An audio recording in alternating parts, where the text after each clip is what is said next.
What does Colorado have to do to beat Oregon? That's what we're going to be talking about in this video. This is one of the biggest games of the college football season. Colorado is going up to Oregon to play. Both teams are 3-0. Both teams are ranked in the Pac-12. Both teams want to win the last season of what the Pac-12 is currently. This video is going to be dope. We're going to break down a lot of different things, the storylines that are going into the game, and how it's a big difference. Colorado can game plan to beat the Ducks. Usually I do it the other way around. This time I truly feel that the Buffs are going into the game as underdogs. The TCU game, I felt like the spread wasn't accurate. I felt that it would be a close game. I felt they would beat Nebraska, and I definitely felt they would beat Colorado State. This is the first game where it's like, shit, everything has to go right for the Colorado Buffaloes to win for the most part, and I'm going to break that down in the video. Everyone wants to go into Dan Lanning's comments, and Dan Lanning is the coach of the Oregon Ducks. He basically said that what has Colorado won when they left to go, they announced to go back to the Big 12, only for Oregon to jump ship and then head to the Big 10. So it was a little bit of back and forth between the coaches, but Dan Lanning's conference today, press conference, it was either today or the other day, he was like, I was talking about the old Colorado, but that doesn't matter. This is a big game, and his kids really want to play on the biggest stage. Everyone's seen in the last 3 weeks the biggest or second or third biggest games that people are watching is Colorado. They know this is a big game, and they know they have to perform well on tape to get to the next level. Bo Nix, you got that underlying story with him being a dual Heisman candidate. He has his own campaign going on. Ugly ass signs, by the way. Bodacious. I don't know what y'all doing. Anyway, as you know, he has been in the NCAA for like 8 years. He is used to big games. He was a big time quarterback coming out of high school. Started a lot of games for Auburn before he decided to transfer to the Oregon Ducks. He is not going to be shook. And I think that's going to be a big difference from the rest of the quarterbacks that the Buffaloes have played. He's played in big games. He's not going to be Chandler Morris in TCU, where he's going to be rushing his throws or being late on his throws, or really a first time, really big time quarterback in his first time on stage as the Nebraska guy. And the Colorado State backup really played well, but at the end of the game, you could tell that he didn't have what it took to be on the big level. So now you're going against a bona fide Heisman candidate that wants to win and knows if he really wants to be in New York, in this campaign where he really wants to win the trophy, it goes through this game. It starts right here and right now. And by the way, the Oregon Ducks are good every year. Nike requires it to be so. And the only personal element, and I really wish Travis Hunter was playing for this game, is Nikko Reed returns. This is where he transferred to when he up and transferred before the spring game. And I can tell you right now, the Colorado Buffaloes could use him. With Travis Hunter out, that's the tough part about having such an all-world player. You're going to have to replace him on both sides of the ball, especially the corner position. We don't know if we're going to see Cormani this week, but they're going to need all hands on deck for this kind of offense. All right? So the things we're going to go over how to win, but I want to dig into Dan Lanning's comments right before we start. He put on his press conference that Colorado has the fastest pace in the Pac-12. They're going to be looking to slow that down. That's something that Sean Lewis is doing, and I think it's all going to work out for the Buffalo's favor. I'm going to talk about that in 2 seconds. The down parts that I think are in Oregon's advantage, he recruited a lot of the players. He knows a lot of the players on Colorado's team. He was very intricate in trying to get Dylan Edwards up there in Eugene, Oregon. He was very, very close in what he was saying with Travis Hunter and being able to bring him up to Oregon. Oregon's a big time program. They're going after the top recruits in the country. So most of the people that can be stars or near stars on Colorado's team, they've looked at and recruited at a high level. He told the press Dylan Edwards' hometown. He said, I remember being there. I was trying to get him on the team. So the good side about that is you got good players on your team. You got great players on your team. The bad side about that is they watched a lot of tape on these kids, and they know how to get those tapes on those kids. And the other thing, the relationship aspect of it, they can call that high school coach and say, hey, what were the weaknesses? What should I look for? And if you're a high school coach, what are you going to do? Or if you're a high school defense coordinator, what are you going to do? You're going to give up the information because maybe you want to get to the next level. All right, so let's just get into the keys to win. All right, you know you had Nikko Reed on your team. Okay, the terminology doesn't need to change that much, but I will say this as a former defensive player, I knew most of the terminology anyway, but it really didn't matter. As long as you run the play, you know they got to stop it. But the thing you do take into those rooms when you go talk to your defensive coordinator, he's going to sit you down and say, okay, what are Shedeur's weaknesses? What does he want to do in this offense? It's not necessarily the concept or the exact plays. It's the concept of where they're trying to go. Are they trying to spread the ball? What are they trying to set up in the first and the second and the third quarter? All right. That is where Nico's going to really hurt the Buffaloes in game planning. So they're going to have to maybe take a little bit of different approach. Look at how Nikko plays, because Nikko does play. He's not a starter. He's a bench player, but he does get in the game quite a bit. So I'm sure they're going to put him in a lot of different positions to make this personal for him and have him play above where he normally would play.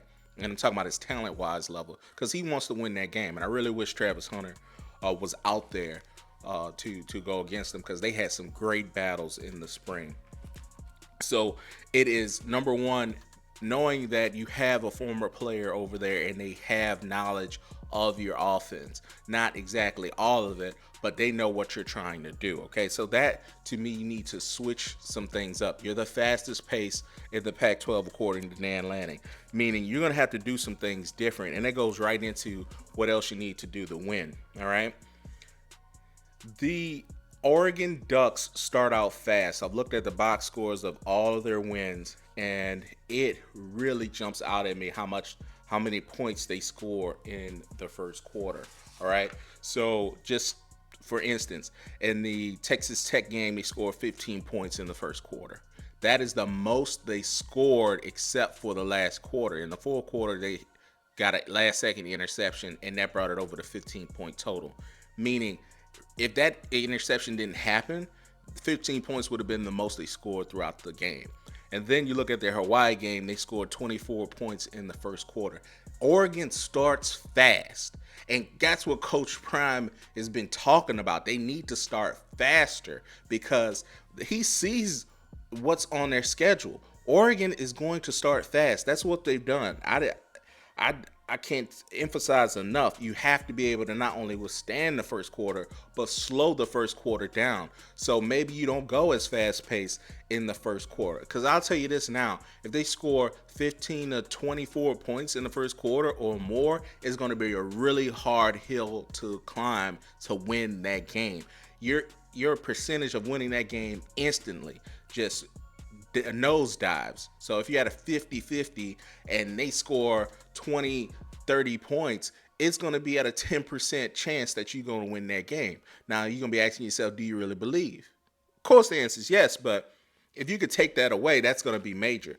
So a big key of winning the game for Colorado Buffaloes was stand the first quarter. Slow down your pace until you hit the second quarter, third quarter, fourth quarter. Turn your offense into what it normally is, all right? Turnovers are going to be so super key, and that goes on the defense. The most important people have to be the safeties and their nickel position, which is Cameron. They have to jump the routes, they have to get turnovers, they have to knock the ball out, and they have to tackle. All right, you cannot give up big plays, and you can't give up, like I said, so many points in the first quarter, or it's going to be over. All right. Cover receivers. Bo is a real deal dual quarterback. You're going to have to bring your lunch, all right? So we cannot put the safeties in a bad position, especially man-on-man coverage. You don't want that. You don't want that life. It's one-on-one. It's Trevor Woods, and it's one of their better receivers going down the field for like 40 yards. That is scary, all right? Special teams need to be special, okay? You need to make sure you have good field position. I'm talking to Jimmy Horn.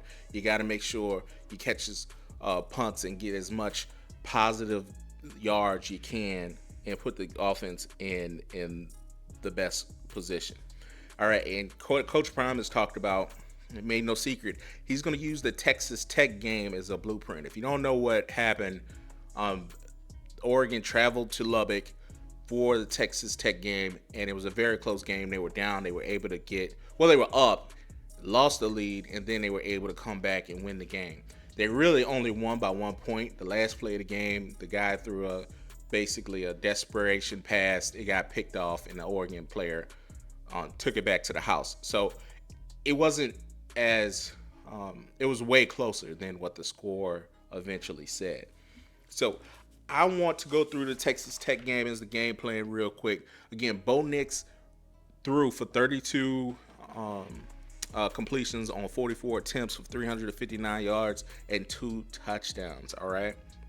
He also ran for 9 attempts for 46 rush yards, and he's not looking to go out of bounds necessarily. He runs more like the Saints quarterback Taysom Hill, okay? He is willing to put his body on the line, and that's going to be the frustrating part. I think a big part of the defense is they can't sit on their heels. They can't play that coverage just puts 2 safeties back and don't give up good big plays. I get it. When you don't have that, you don't have all the guys on your team that you want, or you may not necessarily have the depth. You're going to have to use cover 2 man, or you're going to have to use cover 4. These kind of keep everything in front of you defenses. That's not necessarily going to work with Oregon because they're going to cut you up. They're easily can get 20, 30 yards and it'll be a drive in a hurry. Bo Nix can run the ball, so you're going to have to go after him. You're going to have to put spies on him every now and again. You're going to have to change things up. You're going to have to switch the coverages because he is that talented, and he's basically an NFL player. I mean, he's 25 years old, whatever you want to say. He's a Stetson Bennett. He's seen a lot of it before, so you're just going to have to make it difficult on him, and how you make it difficult is hitting him. You're going to have to get in his face. You're going to have to be physical, and you're going to have to tackle. That is, I cannot say that enough, all right? Texas Tech lost because the quarterback threw 3 interceptions. Really 2, but 3 interceptions. All right. They also gave up 6 receptions, 103 yards to Troy Franklin. He had a long touchdown for 72 yards, 1 touchdown. You really can't give that up, but I'm not gonna, shit the bed if that's in the third quarter and that happens. You're trying to get home to Bo Nix and steal a possession, because you're gonna have to steal a possession sooner or later. All right, because he spreads the ball around.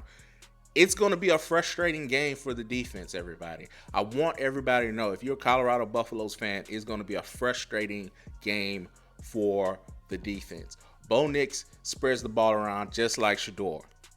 And that's a mark of a quarterback that's played 6 or 7 years. The Texas Tech game, he had 9 different Ducks participating in receiving.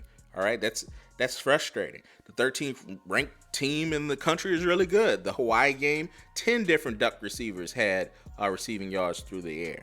So you're going to have to withstand the first quarter. You're going to have to understand he's going to spread the ball around, and you're going to understand that he's going to be running. He's going to actually be a dual threat quarterback. That is going to be frustrating on any particular defense. You're just going to have to withstand the storm, and that's just the bottom line. It's something that you're going to have to keep close, and one of the things you got to do to keep close is withstand the first quarter, look for turnovers, and just understand that he's going to convert those third downs. He's going to take off running on 2nd and 7 and pick up a first down. You're just going to have to keep playing. You got to keep telling your players, you just got to keep playing. You got to tackle. You can't get too up. You can't get too down. And you're going to have to cover the receivers. Like I said, if you got 10 different receivers getting balls thrown to them, you got to take that as a challenge. Like, oh, snap, the ball can come my way any given time. They're not keying in on 1 or 2 receivers. Any person on the field can get the ball. That's how Bo Nix operates. So that's going to be important, and that's going to be, to me, a challenge. Like, I can get an interception. I need to be able to catch the ball when it comes to my way. That is super, super key. And I think for the offense, like I said, you can slow down, but be as aggressive as possible. If you got a 50-50 ball, do it. The thing that Shedeur can do is throw the ball in the right place. You saw that at the end of Colorado State game. He actually had to throw the ball. He couldn't necessarily take the high percentage throws. He had to take the low percentage throws and make it happen, which he did. So he's gonna have to go to the he's able to do that. The problem is you may get interceptions doing it, and I know he does not like throwing interceptions, but this is the game where he's going to have to put it all on the line. I think Colorado can win the game, but more things have to go right for them to win the game. Then more things got to go right for Oregon to win the game.